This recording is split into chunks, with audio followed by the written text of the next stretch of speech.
মানুষ সেই মানসিক ভারসাম্যহীন হয়ে যায়, তখন তার হিতাহিত জ্ঞান থাকে না। আর এই হিতাহিত জ্ঞান না থাকার কারণে এই ব্যক্তি, এই যুবক, এই মহিলা হতে পারে, পুরুষ হতে পারে, যে কোনো একটা অপরাধ সে করে বসতে পারে।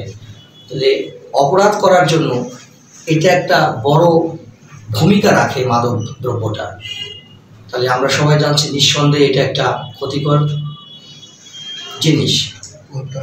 আর 1898 সালের যে আমাদের 2018 সালের যে মাদকদ্রব্য নিয়ন্ত্রণ আইন আছে, 2018 সালের মাদকদ্রব্য নিয়ন্ত্রণ আইনে যে দ্রব্যে 5% অ্যালকোহল থাকবে তাকেই আমরা মাদকদ্রব্য হিসেবে গণ্য করি। তাই যে সকল দ্রব্য মাদকদ্রব্য সেগুলোকে সব এই মাদকদ্রব্য নিঃশেষ করা কঠিন হয়ে পড়ে।